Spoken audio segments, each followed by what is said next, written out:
united with Christ.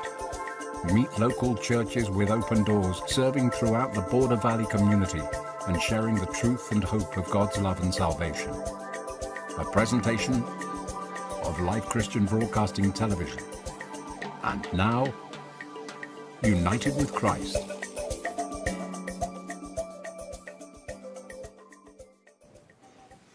Good morning. Welcome to United with Christ. I'm Wally Chapman, your host today, and I have a very good friend, Andy Frecka, and he is my neighbor. We didn't know each other, and he moved in across the street.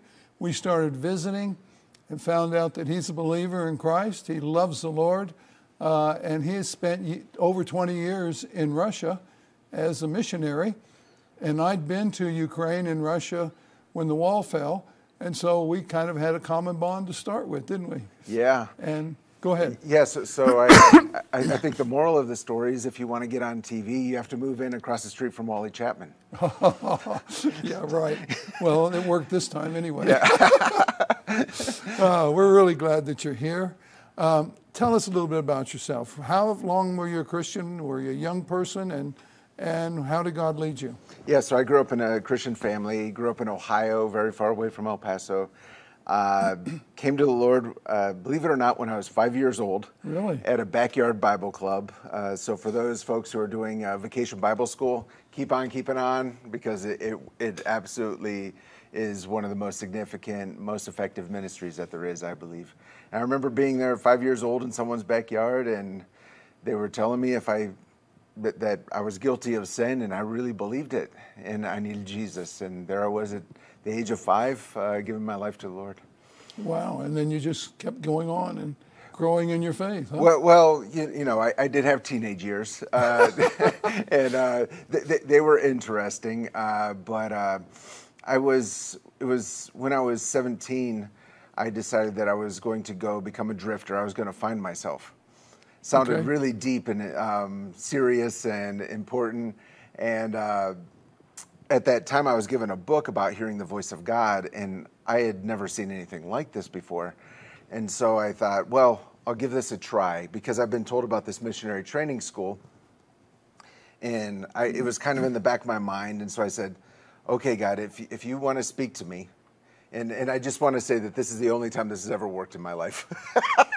But I said, if you want to speak to me about my idea of going and finding myself, or becoming a drifter, becoming a drifter, or this missionary school, you can speak to me now. And Matthew 10:39 came into my mind, and I didn't know what was written there, so I look it up, and it says, whoever finds his life will lose it, and whoever loses his life for my sake will find it. I said, okay, I get it, God. And I went to the missionary school, and it was actually in East Texas, outside of Tyler, with Youth with a Mission, and ended up going on outreach to Russia. I was 18 years old and just fell in love with Russia. Right. Well, I know of the school. In fact, the pastor who used to be in El Paso, he and his wife went to the Tyler one now, and he's gone to be with the Lord, but she's still working there. Wow. And it's sort of really interesting. Yeah. Yeah. So you went just to try it out to start with, or did you stay there? Well, I had no idea where I was going, why I was going. We went to the city. It's called Perm. So if you can imagine where Poland is on a map, so Perm is nowhere near there. It's about a 2-hour flight from Moscow, or we went by train. It was a 24-hour train ride. It's in the Ural Mountains. It's a city of 1 million people that no one's ever heard of. And we went in the middle of the winter. And so the climate there is cold for 9 months out of the year, and then for 3 months out of the year, it's very cold. And then we went when it was very cold. So it was minus 40 outside. We were staying in this really, it wasn't 5 stars. It wasn't 1 star. It wasn't a half a star. It was like this hostel for truck drivers. Okay. And but I just fell in love with Russia. And there at the age of 18, I decided I was going to move there and live there. Okay. And so you stayed. How long were you in Perm? Well, the first time, 2 months. Okay. Yeah. Just as a short-term mission trip with a group of fellow missionary students. And we were doing a coffee house ministry. And so we would see 150, 200 young people come to that coffee house every night. We'd have coffee with them and just share our life with them, our faith with them. And I just fell in love with those conversations, those people, and decided this is what I want to do. Wow. And what year was that you went over? So it was 95. And then when I came back, I wanted to go back to Russia immediately. That didn't work out. So I had to wait 3.5 years to kind of build a team that was, much to my surprise, there wasn't like a waiting list of people who wanted to move to Perm. Because you know what they say in missions, all the easy places are already taken. Yes. You know, it took me 3.5 years to find anyone who was willing to join the team to move there long term. And I couldn't go by myself. That wouldn't be very wise, I guess. So I was taking teams over. I took, between 95 and 99, I took 14 short-term teams to Russia. And then in 1999, at the beginning, I moved to Russia long-term. Okay. And was it difficult to get the gospel out? Well, you know, Russia changed over the years. In the 90s, it was extremely open. Mm-hmm. You know, what we would probably call revival. Churches were being filled. But then, of course, in 2000s and in the 2010s, it really changed as, well, really, as the market started working, people became distracted by money and less concerned with spiritual issues. Yeah. Well, when you was talking about, it was early in 92, 3, 5, and 7, I went over to teach pastors with Every Home for Christ. And their goal was to get a gospel booklet out to every home in Russia. Mm-hmm. And they started handing out, and 1 in 3 people who got the booklet came to Christ. Right. And so it was a real hunger because they've been starved of it for so long. And so I was teaching pastors, helping them to get churches going and the whole lot. But then things started changing too, didn't it, with the government as well? You know, it's politically, Russia didn't change much while I was there. I was there in, I believe it was 99 when Boris Yeltsin gave his famous New Year's speech where he said, "I'm tired, I'm leaving." And then he put Vladimir Putin in charge, who then became the president and is still the president. So politically, you know, I don't know how much it actually changed over the years. It was just a gradual tightening. Yeah. And it was interesting that some of the people over there where I first met them, had been in prison for years because they were pastors and they'd been there, and so some of them got out during that time. But, right. And you were with Youth with a Mission, right? Yes, that's correct. Okay, and so you were in Perm for a while? Yeah, so I was in Perm for 11 years. Okay. And then, started off with the first person who was willing to go there long term was a guy from Western Ukraine. And he and I started the mission there in Perm. We were staying again in a different hostel, but it was 50 cents per bed per night. So we had 2 beds in our room. And if you do the math, that works out to $1 per night. And then $30 a month, depending on the month. You know, some months were $31. Sure.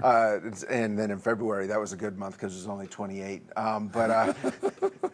But it was funny because my friend, or this Ukrainian guy, Roma, he didn't speak English, and I didn't really speak Russian. So we just mainly talked to Jesus, and we would just sit there praying and just asking that he would start moving there in that area.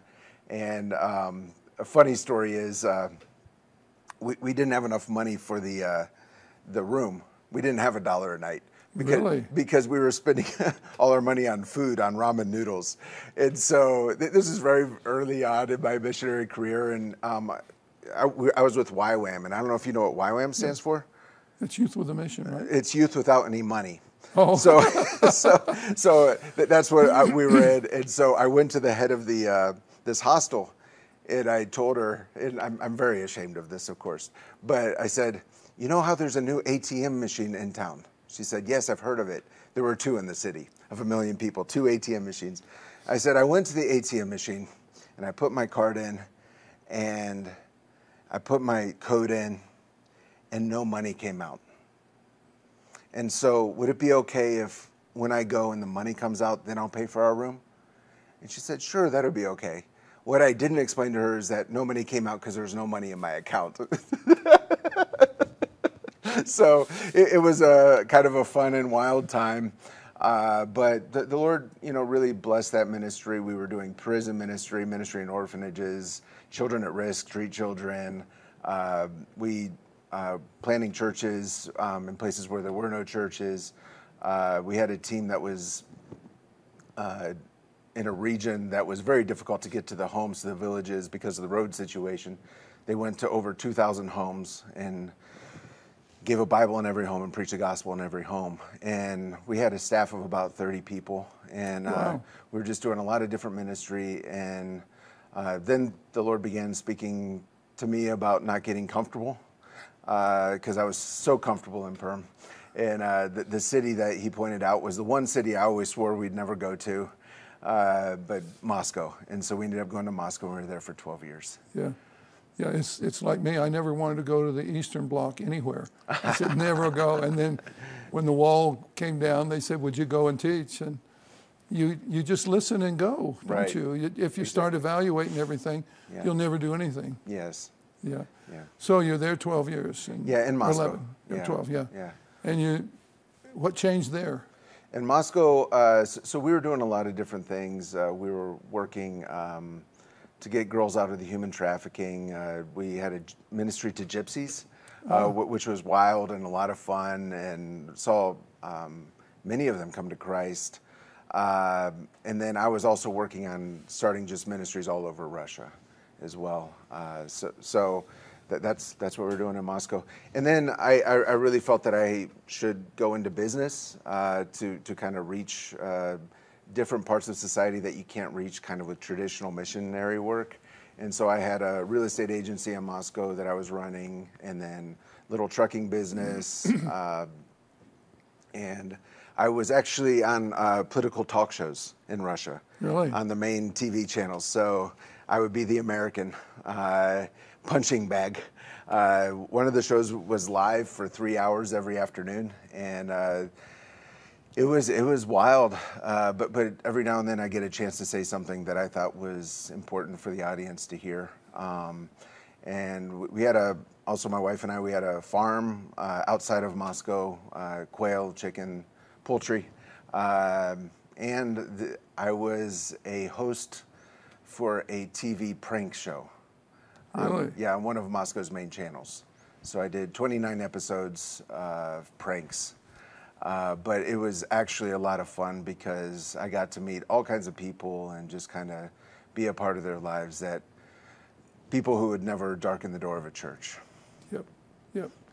So you were there that long, and then you came back. Was there a reason you came back? Yeah, so I'm sure all of those watching know that Russia attacked Ukraine in 2022. Our family and I thought we'd never leave. We had no plans to leave. We love Russia very much. We love the Russian people. We loved our lives, really, there. And even when the war started, we thought we'd stay. But then we were warned through multiple back channel sources that we would be used as leverage in the situation. And I guess we didn't have appetite for that. So we made the very difficult and quick decision to leave. It was a Tuesday. I had to tell my children that we were leaving on Saturday. They were teenagers, still are teenagers, 2 of them. And just their whole world was their friends. And I said, on Saturday we're leaving, say goodbye to your friends, but don't talk too much about us leaving. So we left, and that Saturday, we kind of hoped that this whole situation would blow over, but as we know, it hasn't, and I don't think it will. I think we're in for a very long, difficult journey with the political situation worldwide, and that'll be a central piece of it. But ended up here in the States. Yep. And what was the difference getting back here? Had you been back very often, and what changes and things did you see? So we would come back every 4 or 5 years to the States, and well, one big change is, we came to El Paso because my wife's from El Paso, and I just had to find work to put food on the table. So I became a door-to-door salesman selling Really? solar panels. And it was interesting to me just to understand how lonely people in America have become, how splintered the society has become, a lot of anger, indignation, loneliness. I mean, as I would go into these neighborhoods and knock doors, I would know more people in the neighborhood in 20 minutes than people would live there for 20 years. Yep. And you would see people drive up to their home, the garage door opens, the car goes in, the garage door closes, and then they're in there all night with their DoorDash door delivery for food and Netflix, and that's not a natural or normal way to live. And so it's no surprise that there's such a rise in depression and other mental health issues. So that was really one of the big changes I saw since leaving. And media is loving this.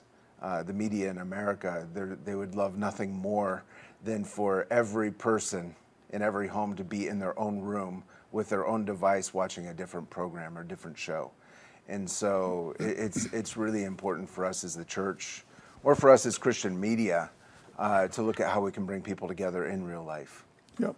So KELP Christian radio station came, you heard about it, right? And it was on the market, or? Well, yeah, I was knocking doors, selling solar panels. I will say this, it was a good company. There aren't many of those, but this was a good one. And I was just feeling like there must be something more for me here.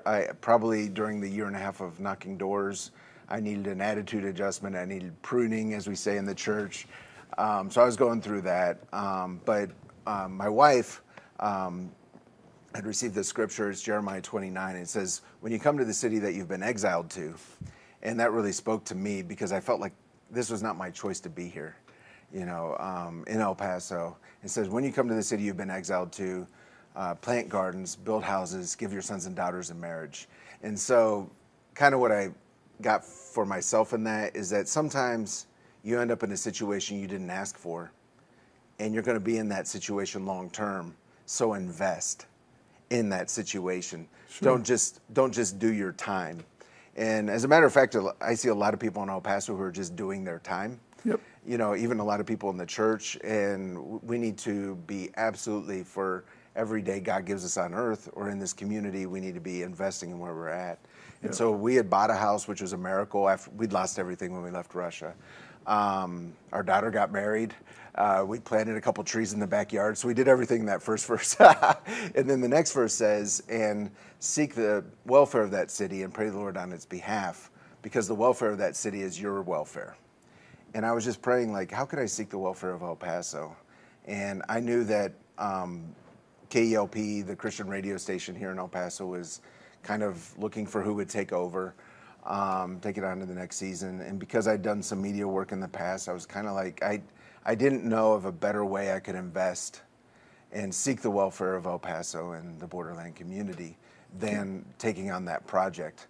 So I'd heard about that, and that's what I jumped into. Right. And it was just a cinch, you fit, and no problems, right? Well, it's interesting because the station does have, it's what's called a legacy station. So there is that backing of a really strong, believing community.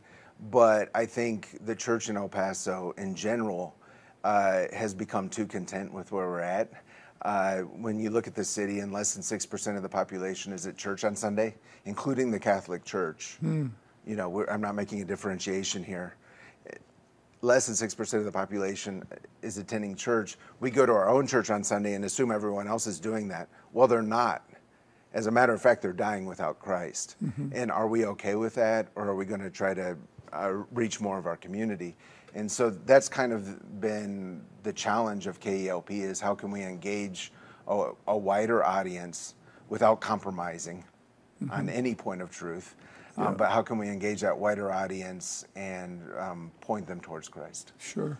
What you were just saying reminded me of Jesus with the the tree that wasn't producing and he cursed it. And why wouldn't you keep him there if it's not doing anything? Right. And I wonder why God keeps some of us here Right. if we're not doing anything. You Right. know, we're just taking up space. And it needs to be, we need to get more active Yes. in what we're doing. And Right. that's part of why I want to do interviews here, is Right. because it lets people know what other people are doing.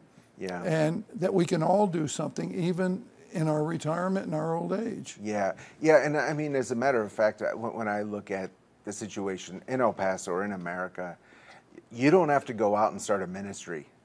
Bake a pie and go visit your neighbor. Right. I mean, it's not rocket science. We don't need to do these huge, amazing things that people are going to write books about.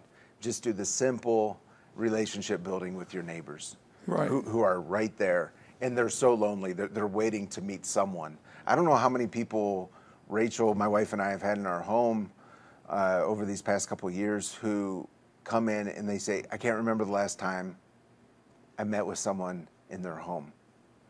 Wow. Because that's the way society is anymore, right? Where if we're going to meet someone, we meet for coffee. And there's nothing wrong with that. Or we meet for dinner at a restaurant. There's nothing wrong with that.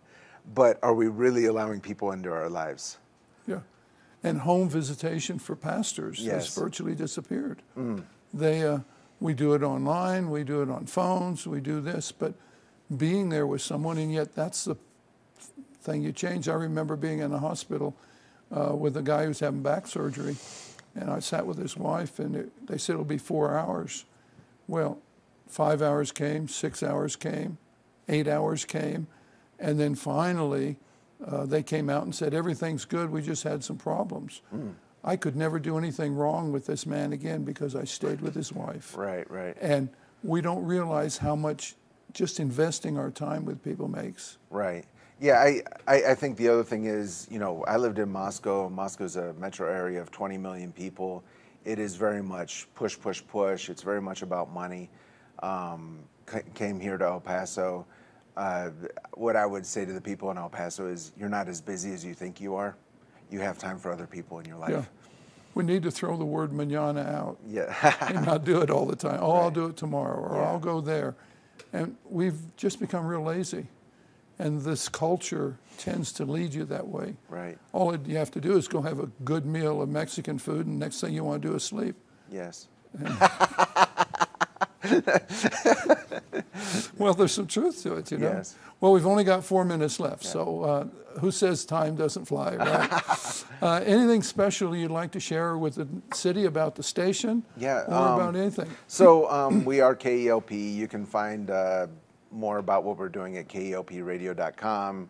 1590 AM, 95.9 FM in El Paso, 89.3 FM in Las Cruces. Also, we're streaming. And I just want to say, you know, Christian TV, KSCE is amazing. Keep on watching that. But if you're in your car, you can't watch TV. So just Right. put 1590 AM in your presets. And hopefully this is our prayer that you always hear something useful when you're on the station. We're having our annual share-a-thon next week. And then on the 21st of September, we're going to have a open house at the station. So we invite everyone out for that. From 10 to 1, we're going to have El Paso's very own Christian cowboy band, Dusty Boots. Okay. And and we're going to have all beef hot dogs from the club, Sam's Club, and get tours of the station and just invite everyone out, have a fun time. But be praying for KELP because we're looking at how we can reach more and more people. And the other big it's not an announcement yet, but big prayer need is we are now actively pursuing a 24-hour full channel that will be the same format as KELP, but in the Spanish language. Oh. So ask the viewers to please pray for that as well. For sure. Wow. Yeah. And sometimes people don't realize if you're homebound, you need to do stuff like this to pray for groups. Yes. I talked last week about shield a badge with prayer with the police and all the others. Just get a name of somebody and pray for them every day for their protection. Pray for the station there. Pray for this TV station. Yes. Pray for your church. Yes. You have plenty of things to pray Yes. for. Yeah. and people just get lazy. Yes. Yes, but pray for Christian media, for TV, radio, people who are doing podcasts, YouTube, whatever it is here in El Paso. We really have a lot more work to do to reach our neighbors. Right, and I was here when the city changed from being so crime infested to being so safe, but we're getting lazy, like you said, and we're not reaching others. We're just happy to survive and try to keep the doors open at church. Yeah, it's not His will that any should perish. Right. And so it's He's waiting just for us to go out and do the work. Yes, for sure. Well, we got a minute or so. Anything else that you can think of? I've enjoyed it here in El Paso. I really believe that God wants to do something here special here in the borderland, and I've been so privileged to meet so many really good people. And my prayer is that we will use these days, these years, our lives that we have here in the borderland for His glory, and we just won't be content with where we're at. Right, right. And your wife is giving too, because she's the principal of Emmanuel Baptist Christian School, right? Yes, yes. So she's pretty busy, but a lot of good things happening at the school. Well, and so both of you are still doing your mission work. It's just you're doing it in a different country. Yeah, well, I've taught mission students from around the world, been to 40 nations, and one of the things I always said is wherever you're at, serve the Lord. And so that's what we're doing our best to do. Sure, and what I said to people, when you're a pastor and you retire, you don't retire, you just get paychecks somewhere else. Well, I want to thank you all for watching today. This has been a really interesting time. Pray for the stations and keep God the focus of your life.